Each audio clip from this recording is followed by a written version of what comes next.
Guys, welcome back to the channel. कैसे हो आप सभी? आई होप आप सभी अच्छे होंगे और आप अपनी पढ़ाई काफी अच्छे से कर रहे होंगे। आज हम इस वीडियो में देखने वाले हैं अपना टेक्निकल कम्युनिकेशन का पेपर सॉल्यूशन, जो कि हमारा 23-24 का होगा।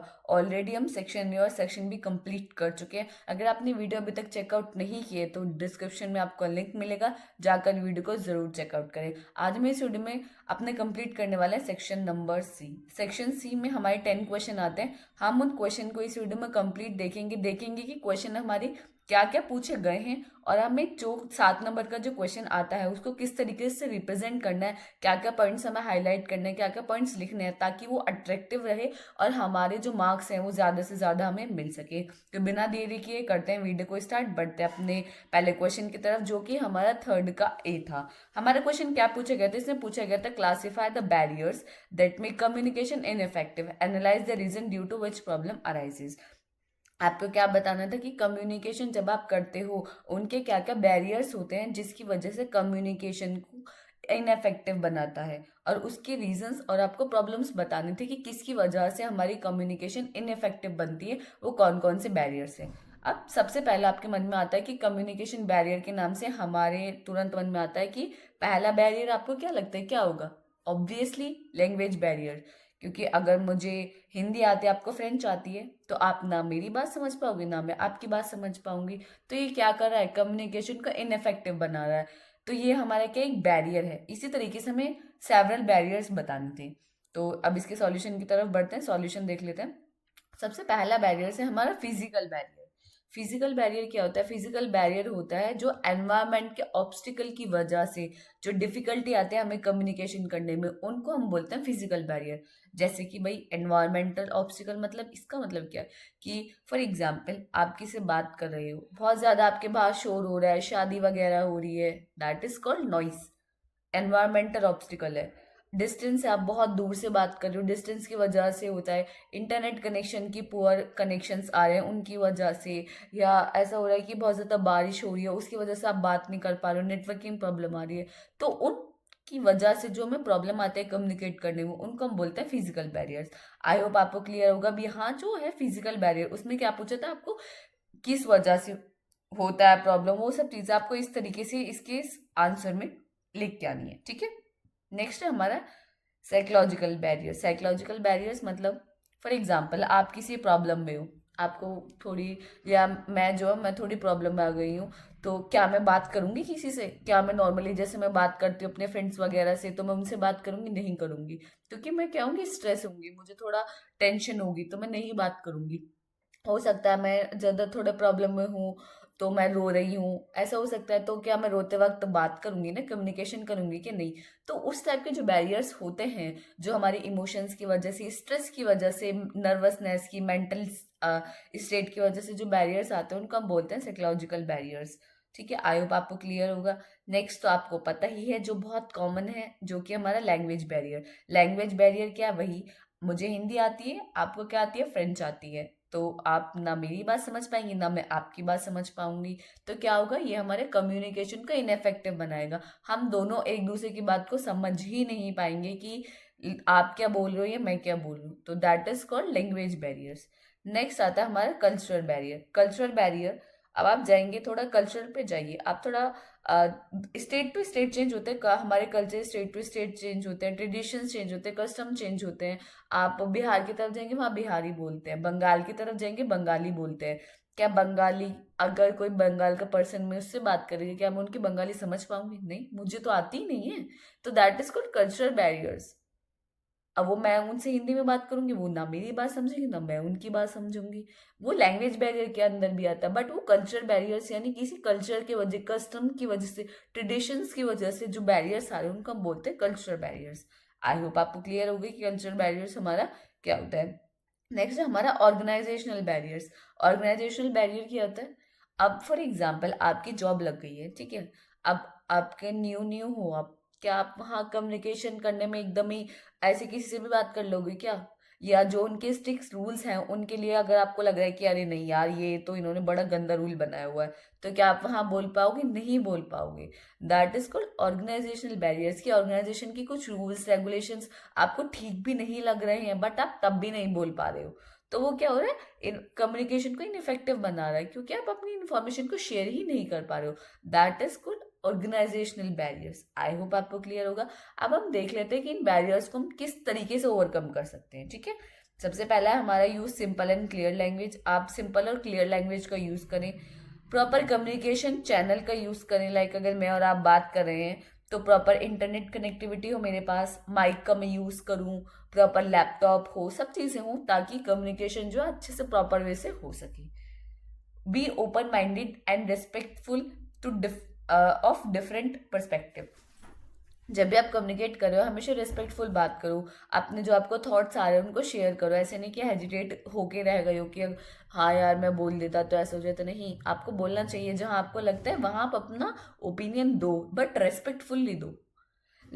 Listen actively and ask for feedback. अगर आप किसी कोई आपको कोई बात बता रहा है तो आपको अच्छे से एक्टिवली रिस्पेक्टफुली सुननी चाहिए, एंड देन उसके फीडबैक के बारे में आपको बताना चाहिए कि भाई आपने तो अच्छा समझाया, आपने तो ये किया। ठीक है, दैट इज कॉल्ड कि हम बैरियर्स को किस तरीके से ओवरकम कर सकते हैं। आई होप आपको क्लियर होगा। इस क्वेश्चन में आपको इतना ही बताना था, तो आप अगर इस तरीके से लिख के आओगे तो आपको बहुत अच्छे मार्क्स मिल जाएंगे। ठीक है, बढ़ते अपने नेक्स्ट क्वेश्चन की तरफ। क्या पूछा था? Describe diagrammatically cyclic nature of communication process. अब आपको क्या बताना था? जो कम्युनिकेशन प्रोसेस होता है उसके साइक्लिक नेचर को डायग्रामेटिकली बताना था और उसको एक्सप्लेन करना था। अब भाई ये क्वेश्चन तो देखो आप हो गया छोटा, क्योंकि कम्युनिकेशन प्रोसेस में कुछ ही स्टेप्स होते हैं। अब आप उनको 7 नंबर में कैसे लिखोगे, मैं आपको बताती हूँ। क्या है कम्युनिकेशन? है पहले आप कम्युनिकेशन बताओ, कम्युनिकेशन होता क्या है, उसके प्रोसेस को थोड़ा एक्सप्लेन करो, थोड़ा जो भी आपको कम्युनिकेशन के बारे में वो लिखो। फिर इसका जो आप एक ब्लॉक डायग्राम बनाओ, सेंडर एनकोडिंग मैसेज इन सबका आप क्या बनाओ, एक ब्लॉक डायग्राम बनाओ। फिर उनको एक्सप्लेन करो, फिर उनका मेन डायग्राम बनाओ, वो किस तरीके से प्रोसेस करते हैं। इस तरीके से अब आपको इतना तो पता चल गया होगा एकेटीयू में कि क्वेश्चन को हमें किस तरीके से, छोटे क्वेश्चन को बड़े में कैसे लिखना है। ठीक है, तो डायग्राम बहुत ज्यादा इंपॉर्टेंट है। जहां आपको लगता है कि हाँ डायग्राम में बना सकते हैं तो हाँ आप जरूर बना के पॉइंट टू पॉइंट लिख कर आए। अब उसके प्रोसेस की साइकिल है क्या? अब मैं और आप बात कर रहे हैं, ठीक है, मैं और आप जो है बात करना चाह रहे हैं, तो सब जो मैं आपको मैसेज करूंगी तो मैं कौन हुई? सेंडर। आप मेरे मैसेज को रिसीव करेंगे या मेरा मैसेज आपके पास पहुंचेगा, दैट आप कौन हुए? मेरे रिसीवर हुए। ठीक है, बस इसी प्रोसेस को कि हम मैसेज को सेंडर टू रिसीवर किस तरीके से ट्रांसमिट करते हैं, किस तरीके से भेजते हैं, उसी को हम बोलते हैं कम्युनिकेशन साइकिल। उसके अंदर कुछ हमारे होते हैं, वो अभी हम देखेंगे कि क्या क्या प्रोसेसेस होते हैं। पहला हम इसको देख लेते हैं। पहला होता है हमारा सेंडर। सेंडर जैसे मैंने आपको बताया, अगर पहले मैं कम्युनिकेशन स्टार्ट कर रही हूँ, मैंने आपको हाई भेजा, ठीक है, फॉर एग्जाम्पल मैंने आपको हाई भेजा, तो मैं कौन हुई? सेंडर, जिसने कम्युनिकेशन स्टार्ट की। एनकोडिंग क्या होती है? एनकोडिंग एक ऐसा प्रोसेस होता है जिसमें हम अपने मैसेज को किसी कोड वगैरह में कन्वर्ट करते हैं। देखो मैं आपको बताती हूँ कि एनकोडिंग और डिकोडिंग, इसमें एक वर्ड आएगा तो उसका मतलब क्या होता है एनकोडिंग का। ठीक है, बेसिकली अब एनकोडिंग की अगर मैं बात करूं, फॉर एग्जांपल मेरा जो मैसेज है वो मैं आपको भेजना चाह रही हूँ कि हाय, ठीक है। अब मैं चाह रही हूँ कि ये जो हाय है ना वो सिर्फ आप भी पढ़ पाओ, तो मैं क्या करूँगी, कुछ एल्गोरिथम्स वगैरह का यूज कर कर उसको कोई कोड वगैरह में कन्वर्ट करूंगी, लाइक @, हैश एंड, ठीक है, @, और x, ठीक है, लाइक मैंने इसमें कन्वर्ट कर दिया। इस प्रोसेस को हम बोलते हैं कि हमने रीडेबल मैसेज को अनरीडेबल में कन्वर्ट करें। ये प्रोसेस होता है हमारा एनकोडिंग। डिकोडिंग इसका अपोजिट होता है, अनरीडेबल फॉर्मेट को रीडेबल में कन्वर्ट करना, वो होता है हमारा डिकोडिंग। अब इस प्रोसेस को हम क्यों यूज करते हैं भाई, हम क्यों यूज कर रहे हैं, सीधा हाई क्यों नहीं भेजते? अब क्या होता है, जब हम कभी कभी सीक्रेट हमें शेयर्स करने होते हैं, सीक्रेट बात करनी होती है, तो तब हम चाहते हैं कि हम एक सिक्योर नेटवर्क के थ्रू बात करें, तो वहां हम इसका यूज करते हैं कि अगर अटैकर बीच में अटैक भी कर ले, हमारे मैसेज को पढ़ ले, तो वो देखकर भी समझ ना पाए कि लिखा हुआ क्या है। उस प्रोसेस को हम बोलते हैं एनकोडिंग। और एनकोडिंग और जो हमारा होता है डिकोडिंग, यानी जो हमारा अनरीडेबल मैसेज उसे रीडेबल कर में कन्वर्ट करना, वो होता है हमारा डिकोडिंग। आई होप आपको एनकोडिंग डिकोडिंग समझ आ गया होगा, सेंडर समझ आ गया। मैसेज क्या होता है, जो आप एक्चुअल इन्फॉर्मेशन भेजना चाह रहे हो, मैं आपको हाई भेजना चाह रही हूँ, दैट इज कॉल्ड इंफॉर्मेशन। एक मैसेज जो एक्चुअल इन्फॉर्मेशन जो मैं आपके साथ कम्युनिकेट करना चाह रही हूँ। चैनल क्या होता है, आप किस मीडियम के थ्रू कम्युनिकेट कर रहे हो, स्पीच टेक्स्ट के थ्रू कर रहे हो, व्हाट्सएप के थ्रू कर रहे हो, कि मैसेंजर के थ्रू कर रहे हो, फोन कॉल्स पे कर रहे हो, ईमेल पे कर रहे हो, तो आप किस तरीके से, किस मीडियम से करो, that is called channel. Receiver जो रिसीव करता है मैसेज। फीडबैक, अब भाई रिसीवर के पास मैसेज हाय तो पहुंच गया, अब वो रिस्पॉन्स तो देगा ना, हेलो तो बोलेगा ना, तो that is called receiver response, उसको ही हम बोलते हैं फीडबैक। आई होप आपको क्लियर होगा कि कम्युनिकेशन साइकिल हमारी क्या होती है। इसी डायग्राम में यही बताया गया है कि सेंडर टू रिसीवर, रिसीवर के पास पहले आप सेंडर से मैसेज भेजते हो, फिर आप क्या करते हो, फिर रिसीवर के पास मैसेज पहुंचता है, फिर रिसीवर उसको देखता है कि मुझे क्या मैसेज करना चाहिए, फिर वो फीडबैक के तौर पे सेंडर को दोबारा मैसेज भेज देता है। आई होप आपको क्लियर होगा कि किस तरीके से हमारा वर्क होता है। बढ़ते अपने नेक्स्ट क्वेश्चन की तरफ, जो कि हमारा आपको क्या बताना था, एसओपी के बारे में बताना था और बेसिक एलिमेंट्स बताने थे एसओपी की। अब भाई एसओपी क्या होता है, एसओपी होता है स्टेटमेंट ऑफ पर्पस। आपने जो अगर वन शॉट आपने फॉलो किया तो वहाँ काफी अच्छे से एक्सप्लेन किया हुआ है कि एसओपी है क्या। थोड़ा हम यहाँ ब्रीफ में ले लेते हैं कि एसओपी हमारा होता क्या है। एसओपी की फुल फॉर्म होती है स्टेटमेंट ऑफ पर्पस। ये क्या होता है, क्रिटिकल ऐसे होता है जो रिक्वायर्ड होता है अगर आपको किसी स्पेसिफिक यूनिवर्सिटी के अंदर एडमिशन लेना है, तो उसके लिए एसओपी आपको तैयार करना पड़ता है कि आपके करियर गोल्स क्या है, आप इस यूनिवर्सिटी के अंदर क्यों एडमिशन लेना चाहते हो। तो उसके कुछ स्ट्रक्चर्ड एलिमेंट होते हैं जिनका आपको यूज करना होता है। तो उसके एलिमेंट की तरफ बढ़ते हैं। पहला होता है आपका इंट्रोडक्शन। इंट्रोडक्शन क्या मतलब इंट्रोडक्शन यानी अगर आप एसओपी का यूज स्टेटमेंट ऑफ पर्पस, मैंने आपको उसका पर्पस क्या है कि किसी भी आपको स्पेसिफिक यूनिवर्सिटी के अंदर अगर एडमिशन लेना है तब आपको एसओपी कैसे क्रिएट करना होता है। इंट्रोडक्शन में क्या बताना था, अपने बारे में इंट्रोड्यूस योरसेल्फ, मेरा नाम ये है, मैंने यहाँ से ग्रेजुएशन की है या मैंने यहाँ से 12th की है, मैंने इतना इतना ये सर्टिफिकेशंस किए हैं। मतलब थोड़ा सा अपने बारे में बता दो कि जैसे बोलते हैं ना कि जॉब रोल में जब आप इंटरव्यू के लिए जाओगे तो सबसे पहले आपको यही पूछा जाता है, tell me something about yourself. तो अच्छे से तैयार कर लेते हो ना कि my name is this, I hail from this, में आई लिव इन, जो भी होता है तैयार कर लेते हो ना। इसी तरीके से आपको अपना थोड़ा सा ब्रीफ इंट्रोडक्शन यहाँ देना होता है, सबसे पहला एलिमेंट। दूसरा एलिमेंट होता है एकेडमिक बैकग्राउंड, अपनी एजुकेशन क्वालिफिकेशंस के बारे में बताना है, कितने आपने कहाँ तक पढ़े हुए हो, कितने प्रोजेक्ट्स पर आपने काम किया हुआ है, कुछ रिसर्च वगैरह आपकी खुद की हैं, कितने आपको लाइक सर्टिफिकेशन कोर्स किए हैं, कितने अवार्ड मिले हैं, क्या क्या अचीवमेंट है, वो सब चीज़ आएंगे आपकी एकेडमिक बैकग्राउंड के अंदर। ठीक है, क्लियर है आपको सेकेंड एलिमेंट। थर्ड है हमारा प्रोफेशनल एक्सपीरियंस। अगर आपके पास कोई एक्सपीरियंस है, आपने कोई इंटर्नशिप वगैरह की है, तो वहाँ आप इसको इस एलिमेंट को के अंदर लिख सकते हो। बट अगर आपने नहीं किया है, कोई इंटर्नशिप नहीं है, आपके पास कोई एक्सपीरियंस नहीं है, तो कोई दिक्कत की बात नहीं है, आप इसको स्किप कर सकते हो। ठीक है, नेक्स्ट एलिमेंट है हमारा, आपको बताना होता है कि आप इस कोर्स के अंदर एनरोल क्यों कर रहे हो।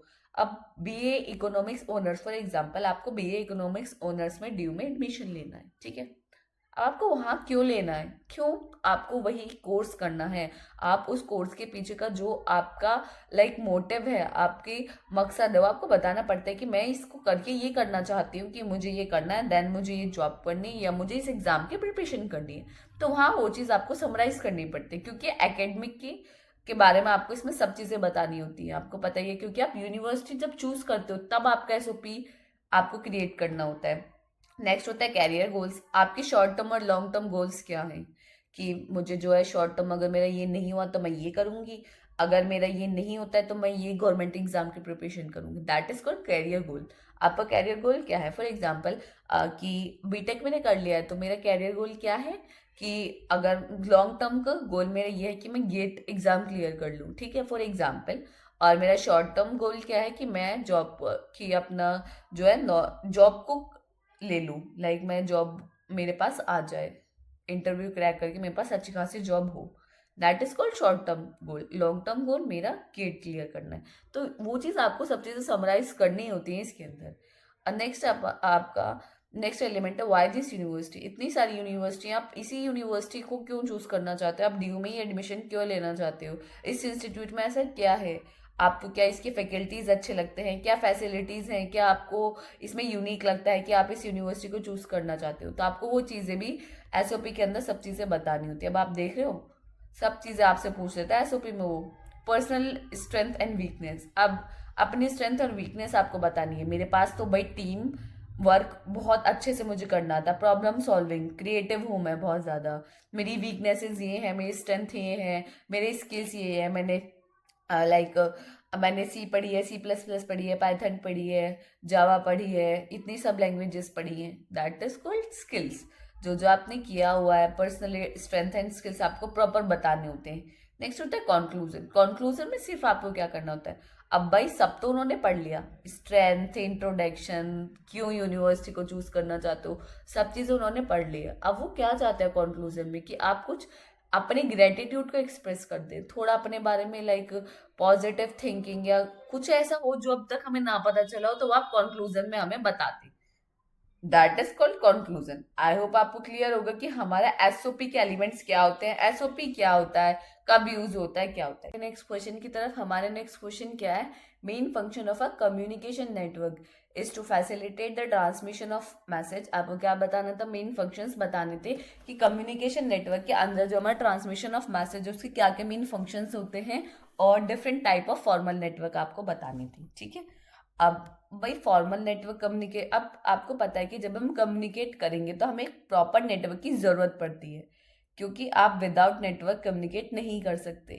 तो फॉर्मल कम्युनिकेशन नेटवर्क क्या होता है, ये एक स्ट्रक्चर वे होता है जिसमें हम ऑर्गेनाइजेशन के अंदर अपनी इंफॉर्मेशन को फ्लो करते हैं।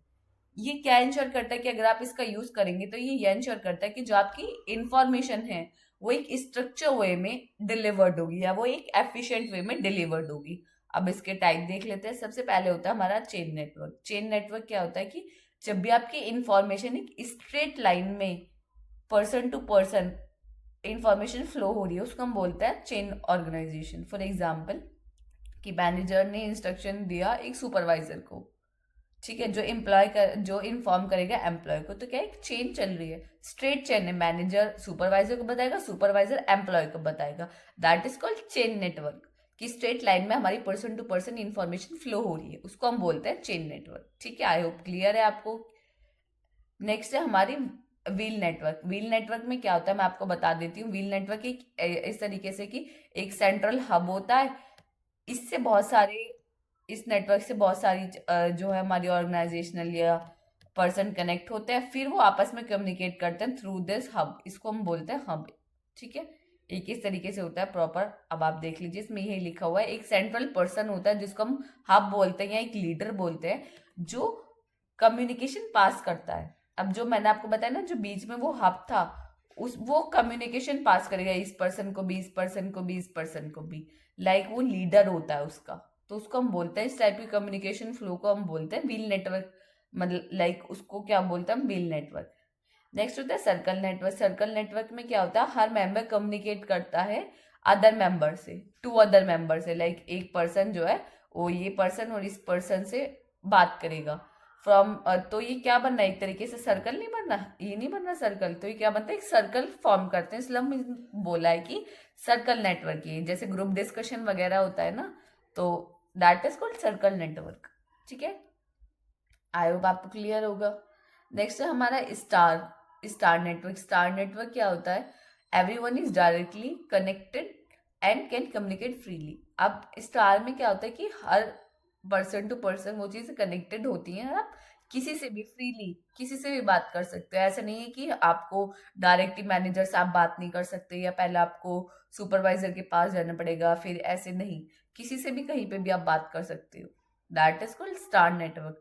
वाई नेटवर्क क्या है, ये चेन नेटवर्क और व्हील नेटवर्क का मिक्सचर होता है, जिसमें एक लीडर कम्युनिकेट करता है मल्टीपल सब ग्रुप को, तो उसको हम बोलते हैं वाई नेटवर्क। आई होप आपको क्लियर होगा कि ये हमारे फॉर्मल नेटवर्क के टाइप क्या है।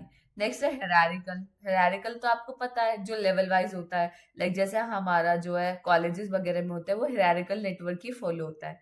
कैसे होता है, क्यों, क्योंकि जो इन्फॉर्मेशन का फ्लो वो टॉप से बॉटम की तरफ चलता है। कि जैसे कि हमारे जो मैनेजर हैं, मैनेजमेंट के हैं, वो इन्फॉर्मेशन किसको देते हैं, डायरेक्टर को, डायरेक्टर एचओडीज को, एचओडीज फैकल्टीज को, फैकल्टीज हम लोगों को, स्टूडेंट्स को। तो ये क्या है, एक हायरार्की नेटवर्क है, कि इन्फॉर्मेशन जो फ्लो होगी वो टॉप लेवल से सब लेवल्स तक होगी, ठीक है। That is called hierarchical network. अब आपको इंपॉर्टेंस बतानी थी फॉर्मल नेटवर्क की। अगर आप फॉर्मल नेटवर्क का यूज करते हैं तो ये क्लियर एंड स्ट्रक्चर कम्युनिकेशन कराता है, मिसअंडरस्टैंडिंग को इम्प्रूव रिड्यूस करता है, और एफिशिएंसी इम्प्रूव करता है, ताकि हम बहुत इजीली कम्युनिकेट कर पाए, हेल्प करता है डिसीजन मेकिंग में और डेलीगेटिंग टास्क में। आई होप आपको क्लियर होगी। इंपॉर्टेंस तो आप खुद भी लिख सकते हो, ठीक है। अब बढ़ते हैं अपने नेक्स्ट क्वेश्चन की तरफ, जो कि हमारा पूछा था कि discuss the structure of a report network, project network, जो सॉरी प्रोजेक्ट रिपोर्ट, जो आपकी प्रोजेक्ट रिपोर्ट होती है उसका स्ट्रक्चर को आपको डिस्कस करना था। प्रोजेक्ट रिपोर्ट क्या होती है? अब नॉर्मली आप कॉलेजेस में देखते होंगे मेजर प्रोजेक्ट जो आपका वो सॉरी मिनी प्रोजेक्ट, अभी आप तो सेकेंड ईयर में ना, तो मिनी प्रोजेक्ट जो है आपका वो आपसे बनवाते होंगे, तो उसके लिए आपको बोलते हैं कि अरे प्रोजेक्ट रिपोर्ट बना के लाओ इसकी। तो जो प्रोजेक्ट रिपोर्ट आप बनाते हो ना, वही प्रोजेक्ट रिपोर्ट की यहाँ बात हो रही है। अब जो प्रोजेक्ट रिपोर्ट्स आप खुद तो बनाते नहीं, अब क्या होता है, आप कभी सीनियर से ले लेते हो, कहीं से खरीद लेते हो, कहीं से डाउनलोड कर लेते हो, बट प्रॉपर आपको मिल जाती है ना प्रोजेक्ट रिपोर्ट। अब आप उसके अंदर ये तो लिखते नहीं अरे मैंने अपने सीनियर से ले ली, मैंने तो वहां से खरीद ली, यहाँ से डाउनलोड कर ली, बट उसके अंदर प्रॉपर इन्फॉर्मेशन तो रहती है ना। तो उसी को ही आपको यहाँ एक्सप्लेन करना था कि वो होती क्या है। प्रोजेक्ट रिपोर्ट क्या है? एक फॉर्मल डॉक्यूमेंट होता है जो प्रेजेंट करता है आपके प्रोजेक्ट की डिटेल्स को, कि आपके प्रोजेक्ट के अंदर क्या क्या चीज़ें हैं, क्या क्या आउटकम्स हैं, क्या क्या टेक्नोलॉजीज यूज किए हैं, या आपके प्रोजेक्ट का टाइटल क्या है। वो सब चीज़ें किसके अंदर होती है? हमारी प्रोजेक्ट रिपोर्ट के अंदर होते हैं। डिटेल होता है ये हमारे प्रोजेक्ट के सभी चीज़ों के बारे में। पहला होता है हमारा टाइटल पेज। टाइटल पेज में क्या होता है नॉर्मली? अब बताओ टाइटल पेज में क्या होता है? प्रोजेक्ट का नेम होता है, ऑथर का नेम, अगर आप टीम में काम कर रहे हो तो टीम के नेम होते हैं, आपकी कॉलेज का नेम होता है, डेट ऑफ सबमिशंस, ये सब चीज़ें होती है, वही इसके अंदर लिखना है टाइटल पेज।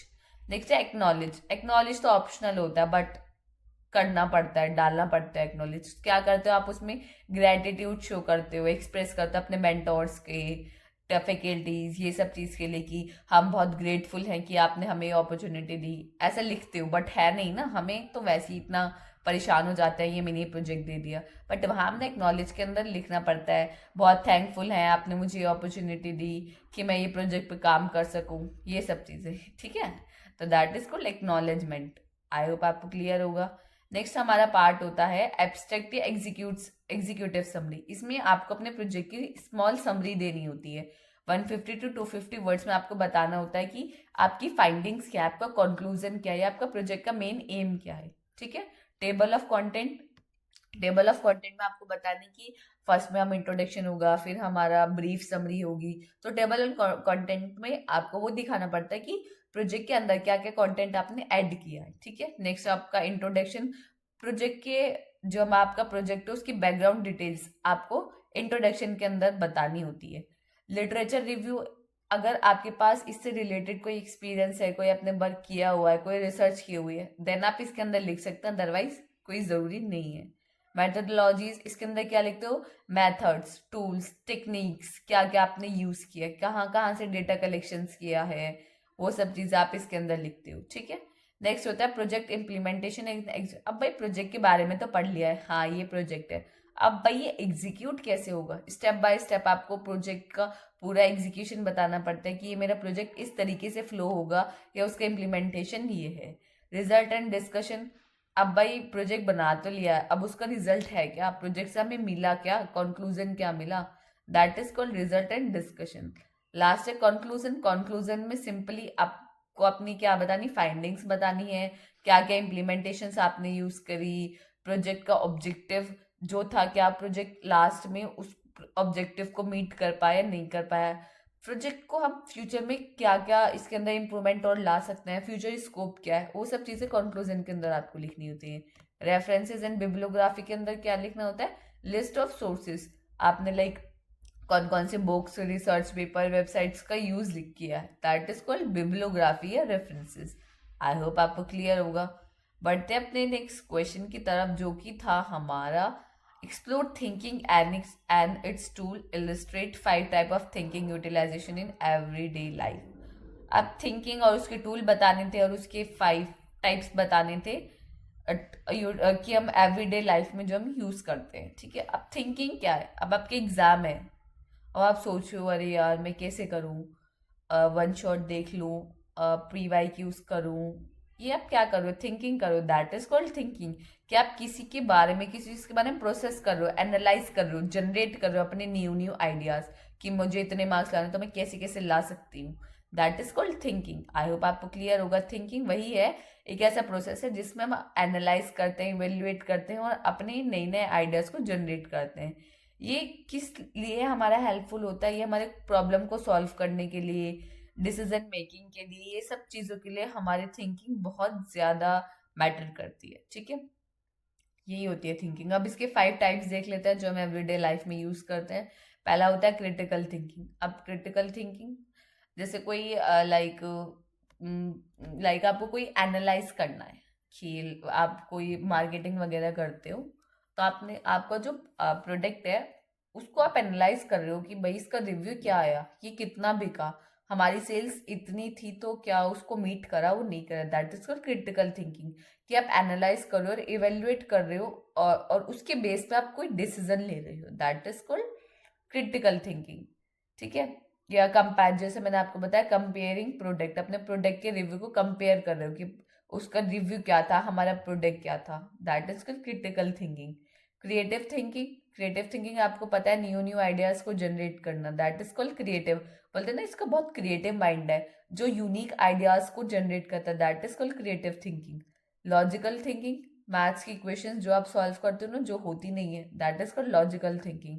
इसका मतलब आपकी लॉजिकल थिंकिंग बहुत कमजोर है अगर आप मैथ्स की इक्वेशंस को सॉल्व नहीं कर पाते हैं। ठीक है, लॉजिकल थिंकिंग का मतलब है कि जहाँ आप स्टेप बाय स्टेप रूल को फॉलो कर रहे हैं, that is called logical thinking. I hope आपको क्लियर होगा। ठीक है, अब बढ़ते हैं अपने नेक्स्ट क्वेश्चन की तरफ, जो कि है हमारा क्वेश्चन नंबर 7, जिसमें पूछा था emotional intelligence refers to the ability to perceive, understand, manage in own emotions and relationship. Examine the essential component of emotionally intelligence. अब वर्ड आया है कि इमोशनली इंटेलिजेंस। इमोशनल इंटेलिजेंस का मतलब क्या होता है? अब फॉर एग्जाम्पल, मैं किसी प्रॉब्लम में हूँ, ठीक है, अब वहाँ मुझे मुझे रोना आ रहा है बट मैं रो नहीं रही हूँ, तो मैं क्या हूँ? मैं इमोशनली इंटेलिजेंट हूँ। मैं अपने फीलिंग्स को, इमोशंस को मैनेज कर रही हूँ प्रॉब्लम के अकॉर्डिंग। ये नहीं कि मैं कहीं पे भी रोना शुरू कर दूँ। तो इसका मतलब अगर मैं थोड़ी सी भी प्रॉब्लम आती है मैं रोने लग जाती हूँ, परेशान हो जाती, इसका मतलब मैं इमोशनली कमजोर हूँ, कि मैं अपने समझ ही नहीं पा रही हूँ, अपने इमोशंस को मैनेज ही नहीं कर पाई हूँ। That is called emotional intelligence. वो पर्सन होते हैं जो अपने इमोशंस को मैनेज करते हैं। ठीक है, अगर आप इमोशनली इंटेलिजेंट हो ना, तो आप अपने रिलेशनशिप को बहुत इजीली हैंडल कर सकते हो, अपने स्ट्रेस को कम कर सकते हो, बेटर डिसीजन ले सकते हो। ठीक है, आई होप आपको क्लियर होगा कि इमोशनल इंटेलिजेंस क्या होता है। अब पहला इसका कंपोनेंट है हमारा सेल्फ अवेयरनेस। सेल्फ अवेयरनेस का मतलब क्या है? हमें अपने बारे में, अपने इमोशंस, स्ट्रेंथ, वीकनेस सबसे पहले हमें खुद पता होने चाहिए कि हम कहाँ कहाँ हम लैग कर सकते हैं, कहाँ कहाँ मेरे बहुत अच्छा लाइक मैं बहुत अच्छा स्कोर कर सकती हूँ। अपनी स्ट्रेंथ हमें पता होनी चाहिए। ठीक है, सेल्फ रेगुलेशन। सेल्फ रेगुलेशन का मतलब है लाइक अपनी इमोशंस को मैनेज करना, ना कि रिएक्ट करना एकदम से। लाइक आपको गुस्सा आया बहुत ज़्यादा तो आपने एकदम से मारपीट करना शुरू कर दिया, तो इसका मतलब क्या है? कि आप सेल्फ रेगुलेट नहीं हो। बट अगर आपको गुस्सा आ रहा है, आपको मारने का किसी को मन कर रहा है, बट आप नहीं मार रहे हो, दैट इज कॉल्ड कि आपने अपने इमोशंस को मैनेज किया। तो वो चीजें आती है हमारी सेल्फ रेगुलेशन के अंदर। ठीक है, आई होप आपको क्लियर हो। जब आपको गुस्सा कहते हैं ना, एक गहरी सांस लो तो आपका गुस्सा चला जाता है, तो वो सब चीजें आती है सेल्फ रेगुलेशन के अंदर। ठीक है, नेक्स्ट आती है सोशल अवेयरनेस, जिसको एम्पैथी बोलते हैं। तो इसका मतलब क्या है? कि आप दूसरों के इमोशंस को भी समझ रहे हो, दूसरों के इमोशंस को, लाइक अगर कोई प्रॉब्लम में है तो आप उसकी जगह अपने आप को रख कर देख रहे हो कि आप क्या करते, उसके अकॉर्डिंग आप उसकी प्रॉब्लम को अंडरस्टैंड करो, उसके इमोशंस को अंडरस्टैंड करो। That is called social awareness. Relationship management क्या होता है? इमोशनली इंटेलिजेंस बहुत इंपॉर्टेंट होता है रिलेशनशिप मैनेजमेंट में। अगर आप एक गुड रिलेशनशिप को मेंटेन करना चाहते हो, तो वहाँ आपको इमोशनल इंटेलिजेंस होना पड़ेगा, कि आप कम्युनिकेट करें इफेक्टिवली, कोई भी प्रॉब्लम आ जाए उसे बहुत अच्छे से रिजॉल्व करें, तभी आपका जो रिलेशन है वो गुड रहेगा, अदरवाइज ऐसे ही हो जाएगा। ठीक है, तो आई होप आपको क्लियर होगा। ये जो प्रॉपर है, आपको नोट्स प्रॉपर मिलेंगे, तो मैं यहाँ आपको सिर्फ समझा रही हूँ। अब आपको वहाँ लिखना कैसे है, क्या क्या पॉइंट्स आपको लिख के आने हैं। जैसे मैंने यहाँ एग्जाम्पल है वाइट्स मैटर, जैसे ये है ना कि इसका मतलब क्या है, प्रॉपर आपको नोट्स में मिलेगा। एग्जाम्पल बताओ आप कि ये क्यों मैटर करते हैं, सब चीज़ें आपको मिलेंगी। अब मैं यहाँ एक ही चीज़ से पढ़कर नहीं बताऊंगी, मैं प्रॉपर आपको मीनिंग बता रही हूँ क्वेश्चन वाइज। तो आप को समझ आ गया तो एक बार आप नोट्स को पढ़ लेंगे तो वहाँ बहुत अच्छे से लिख पाओगे। ठीक है, आई होप आपको क्लियर होगा। बढ़ते अपने नेक्स्ट क्वेश्चन की तरफ। तो इसमें क्या था, बहुत मतलब ऐसा क्वेश्चन था, इजी था। आपको एक ईमेल बताना था कि जो ईमेल हम लिखते हैं उसकी स्ट्रेटजीज बतानी थी, हम इफेक्टिव ईमेल किस तरीके से लिख सकते हैं, और एक ईमेल लिखना था आपको। ईमेल क्या था, एक ब्लड डोनेशन कैंप है, आपको उसके अंदर इनविटेशन भेजना है कि आप ब्लड डोनेशन हमारे इंस्टीट्यूशन के अंदर आए और अपना ब्लड को डोनेट करें, उसके लिए आपको ईमेल सेंड करना था। ठीक है, तो आपको पहले पता होना चाहिए कि ईमेल की स्ट्रेटजीज क्या हैं एक इफेक्टिव ईमेल की। क्वेश्चन आपको क्लियर है? सिंपल है कि ब्लड डोनेशन कैंप के लिए आपको इनविटेशन के लिए मेल लिखना था कि ज्यादा से ज्यादा पर्सन पार्टिसिपेट करें ब्लड डोनेशन कैंप के अंदर। ठीक है, अब स्ट्रेटजीज हैं क्या कि हम इफेक्टिव ईमेल लिखें। तो सबसे पहले हमारा जो है, use a clear and subjective lines. जब भी आप लिख रहे हो मेल, हमेशा कंसाइज और रिलेवेंट लिखो, ऐसे नहीं कुछ भी भर दिया है। हमेशा छोटा लिखो, क्योंकि आपको पता है जैसे हम लोग ही होते हैं, तो अगर हम देखते हैं कि भाई 3-4 घंटे की वीडियो हम लोग भी अवॉइड करते हैं। तो आप देखो, हम देखना अवॉइड करें तो कोई, अगर आप बहुत बड़ा लिखोगे तो कौन ही पढ़ेगा। हमेशा कंसाइज और रिलेवेंट लिखो। ग्रीट प्रॉपरली, आप किसी को रिस्पेक्ट दे रहे हो ना। अगर आप लाइक कोई आपसे ऑनर बड़े हैं तो लड़का है वो, सॉरी, बड़े हैं, या रिस्पेक्टफुल्ली आप उसको वहाँ उनकी नेम को यूज करो। रिस्पेक्टफुल्ली आप क्या, आप कोई वहाँ कुछ इमोजी वो जो इमोजी वगैरह थोड़ी लगा दोगे। तो आप रिस्पेक्टफुल्ली वहाँ ग्रेट ग्रीट अपनी कैसे दिखा सकते हो, dear sir, mister sir, Mrs ma'am, इस तरीके से। लाइक कुछ कुछ वर्ड्स होते हैं, अप्रोप्रिएट वर्ड्स होते हैं, जिनका आप यूज करके उनके प्रति रिस्पेक्ट दिखा सकते हो। कीप इट कॉन्साइज, हमेशा पॉइंट टू पॉइंट बात करें, डिटेल में हमें नहीं जाना होता ईमेल के अंदर। Use a professional tools. Professional tools का मतलब ये नहीं है कि कुछ लाइक कुछ कंप्यूटर वगैरह आप यूज करो कि प्रोफेशनल टूल्स कोई है, नहीं। प्रोफेशनल टूल्स का मतलब है कि आप जब भी बात लिख रहे हो तो वो पोलाइट वे में होनी चाहिए। ऐसे नहीं कि सामने वाले को ऐसे लग रहा है कि आप कुछ गलत बोल रहे हो, धमकी वगैरह, ऐसे नहीं होना चाहिए। रिस्पेक्टफुल्ली बात करो। स्ट्रक्चर एंड क्लियरली, लाइक जब भी आप मेल लिख रहे हो तो उसको डिवाइड करो कि पहले हम अपना इंट्रोडक्शन देंगे, देन अपने इंस्टीट्यूशन का, देन हम इंट्रोडक्शन पार्ट होगा, देन हमारी मेन बॉडी होगी, देन हमारा क्लोजिंग होगा। तो एक प्रॉपर स्ट्रक्चर के अंदर लिखो, ऐसा नहीं कि कुछ भी कर दिया, कहीं पे भी लिख दिया, ये सब चीजें नहीं होनी चाहिए। अब आपको किस तरीके से मेल लिखना था, अब वो हम थोड़ा इसको मिनिमाइज कर लेते हैं, ताकि आपको ये पूरा जो है मेल एक बार में आपको समझ आ जाए। ठीक है, सबसे पहले हमें क्या लिखना होता है, सब्जेक्ट। सब्जेक्ट यानी आप मेल जो है वो किस पर्पस के लिए लिख रहे हो। चलो थोड़ा इसको जूम ही कर लेते हैं। ठीक है, सबसे पहले आपको पता होना चाहिए कि आपका सब्जेक्ट क्या है, क्या आप किस लिए मेल लिख रहे हो। किस लिए लिख रहे हो कि एक ब्लड डोनेशन कैंप है इस इंस्टीट्यूशन के अंदर, कोई भी इंस्टीट्यूशन है उसके अंदर एक ब्लड डोनेशन कैंप है, उसके अंदर आपको इनवाइट करना है कि ज्यादा से ज्यादा पार्टिसिपेंट आए और अपने ब्लड को डोनेट करें। तो आप किसके लिए लिख रहे हो, डियर, जो भी सर का नाम है। अब डियर से जो है ना, ये आपकी ग्रीट रिस्पेक्ट बता रही है, रिस्पेक्ट लाइक झलक रही है उनके लिए जिनके लिए आप लिख रहे हो। फिर आप थोड़ा ब्रीफ इंट्रोडक्शन दोगे। इंट्रोडक्शन में क्या दोगे, I hope this email find you well, we are pleasure to inform that ये इंस्टीट्यूशन का नाम is organisation organising a blood donation camp in collaboration with this NGO name. ये सब चीज़ आपने बता दी कि आई होप, मुझे लगता है कि मैं आशा करता हूँ कि आपको ये जो मेल है वो अच्छे से मिल गया होगा। और मैं आपको ये बताना चाहती हूँ, प्लीजेंटली मैं आपको ये इन्फॉर्म करना चाहती हूँ कि हमारे जो इंस्टीट्यूशन के अंदर है वो एक ऑर्गेनाइज कर रहा है ब्लड डोनेशन कैंप, किसके साथ, एक एनजीओ के साथ। तो थोड़ा लाइक इस तरीके से एक समराइज करना है आपको, ये नहीं कि पूरा इंट्रोडक्शन दोगे। फिर आप क्या बताओगे, डेट। भाई अब ब्लड डोनेशन कैंप तो कर रहे हो, किस डेट को है, यहाँ आप डेट बताओगे, टाइम बताओगे, वेन्यू बताओगे कि ये हमारे कैंपस के अंदर है, कैंपस की पूरी लोकेशन को आप बताओगे यहाँ। फिर आप क्या बताओगे कि ब्लड डोनेशन की कुछ इंपॉर्टेंस है, थोड़ा ब्रीफ कर दोगे इसके बारे में कि ये लोग ये है, आप रजिस्ट्रेशन का लिंक आपको यहाँ मिल जाएगा, ये सब चीज़ आप बताओगे। और आप ये बताओगे कि ब्लड डोनेशन हमारे लिए कितना ज़्यादा ज़्यादा ज़रूरी है, ये दूसरे लोगों की लाइफ बताता बचाएगा, अगर आप करोगे आपके खुद के लिए कितना बेनिफिशियल रहेगा। वो सब चीज़ें आपने थोड़ी सा बताना, जैसे मैंने आपके 6 to 7 वर्ड में आपने समराइज कर दिया, देन बहुत है। देन आपको क्या करना है, आपको सिर्फ और सिर्फ उसके बाद लिखना है कि अगर आपको कोई भी क्वेरी है तो आप इस नंबर पर कांटेक्ट कर सकते हैं, और अब बेस्ट रिगार्डिंग जो भी आपका नेम है, designation, institution, contact number, and looking forward to your support in making this event a successful.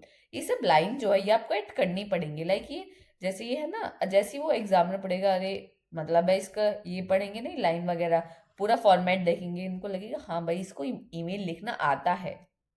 तो वो सब चीजें आपकी फॉर्मेटिंग से ही पता चल जाएंगे। ऐसे नहीं कि आप बीच में लिख के आ रहे हो यहाँ कि यहाँ आ रहा है नेम, नहीं, प्रॉपर यहाँ से आप जैसे जो फॉर्मेट में आपको यहाँ मिला है ना, जैसे मैंने यहाँ लिखा हुआ है उसी तरीके से आपको लिख के आना है। अगर आता है, अगर आप एक बार इसकी प्रैक्टिस कर लोगे ना, तो आप कोई भी मेल आता है तो आप बहुत इजीली लिख दोगे। ठीक है, नेक्स्ट क्वेश्चन है हमारा, आपको बताना था मैस्लो की 5 टायर्स मॉडल हायरार्की, जो नीड्स बतानी थी respect to personality.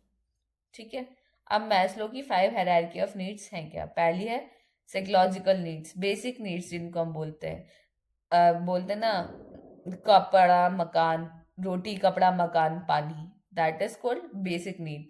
Air, food, water, shelter, ये सब चीज़ें आपको चाहिए, तो वो सब चीज़ें बेसिक नीड्स के अंदर आती हैं, जो कि हमारे साइकोलॉजिकल नीड्स के अंदर आती हैं।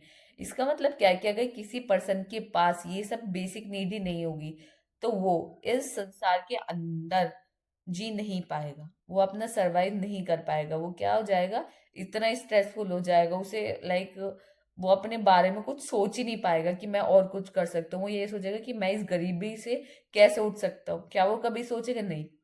क्या सोचेगा कि मुझे अपने घर के लिए क्या लाना है, खाना लाना है, पानी पिलाना है, अन्य मकान देना है।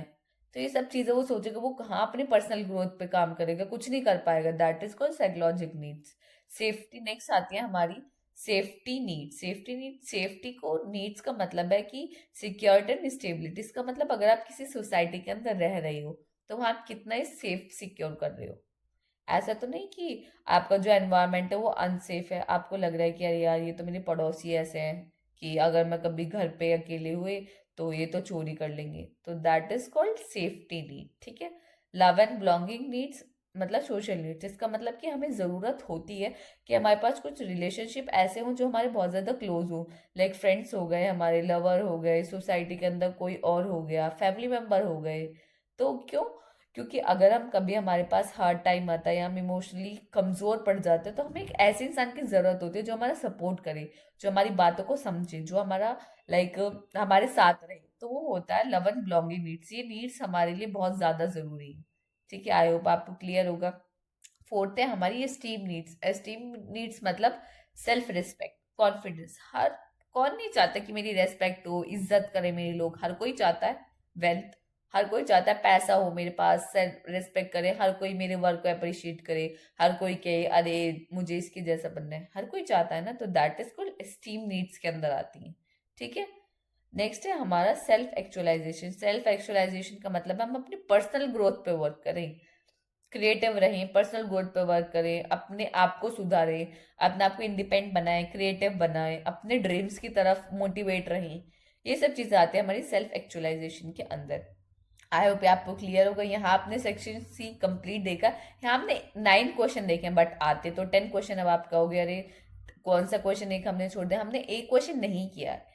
आपको बता देती हूँ कौन सा क्वेश्चन है, जो कि है हमारा मैं फिफ्थ का ए, एनवायरमेंट, मेरा tree plantation, tree plantation drive in your, ये आप प्रिपेयर करना था। तो ये क्या है, ये ऐसा क्वेश्चन है जो आपको अपने आप ही लिखना था, लाइक इसमें अपने वर्ड्स में आपको लिखना था। तो मैं इसका जो फॉर्मेट है वो आप हमारी वीडियो को चेकआउट कर सकते हैं, वहां अच्छे से एक्सप्लेन किया हुआ है। ठीक है, यूनिट नंबर 3 में काफी अच्छे से उसको इसके बारे में बताया गया है, तो आप वहां जाके उसको एक बार चेकआउट करके देख सकते हो। बट ये क्वेश्चन ऐसा था कि आपको खुद को लिखना था। लाइक मैं इसमें आपको ये नहीं बता सकती कि आप ये लिखो ये लिखो, ये आपके खुद के वर्ड्स है, आपकी खुद की फीलिंग्स है कि आप इसके बारे में क्या सोचती हो। ठीक है, आई होप आपको क्लियर होगा। और हमने सारे टॉपिक, सारे क्वेश्चन को कवर किया है, और 3 4 5 6 7 पूरे क्वेश्चन को कवर किया। यहाँ ये वीडियो हमारी कंप्लीट होती है। यहाँ हमने प्रॉपर देखा कि किस तरीके से हमें क्वेश्चन को करना है, क्या क्या क्वेश्चन हमें लाइक पूछे जा सकते हैं, किस तरीके से क्वेश्चन को हमें समराइज करना है। आई होप ये आपको क्लियर होगा। अगर यहाँ हमारा जो 23-24 का जो पेपर सॉल्यूशन है, यहाँ ये कंप्लीट होता है। सेक्शन ए ऑलरेडी हम कर चुके थे, section B and then section C आज हमने कंप्लीट कर लिया है। तो आपको क्या करना है, पूरा पेपर सॉल्यूशन देखना है ताकि आपको एक आइडिया हो जाए कि पेपर जो आता है वो हमारे किस लेवल का आता है और क्या क्या उसमें पूछा जा सकता है। आई होप ये आपको क्लियर होगा। अगर आपको कोई भी डाउट आप कमेंट सेक्शन में बता सकते हैं। अगर आपको नोट्स चाहिए, डिस्क्रिप्शन में आपको लिंक मिलेगा, वहां से जाके आप हमारे नोट्स को डाउनलोड कर सकते हैं। नीचे डिस्क्रिप्शन में आपको हमारा जो इंस्टाग्राम का पेज है वहाँ वहाँ लिंक मिलेगा आपको इंस्टाग्राम का। वहाँ जाकर हमसे कोई भी क्वेरी पूछ सकते हैं। आपको कोई भी डाउट है, आप वहां से हमें डीएम करके डायरेक्ट मैसेज कर मैं कोई भी क्वेरी को रिजॉल्व कर सकते हैं। और हमारे इंस्टाग्राम पेज को जरूर फॉलो कर ले फॉर मोर वीडियोस। वहां पे आपको काफी इंफॉर्मेटिव वीडियोस मिलेगी। आई होप आपको क्लियर होगा। चैनल को तो जरूर सब्सक्राइब कर लें ताकि आपको आने वाली जो वीडियोस हैं वो सबसे पहले मिले। तो मिलते हैं किसी अगली वीडियो में। Thank you for watching this video.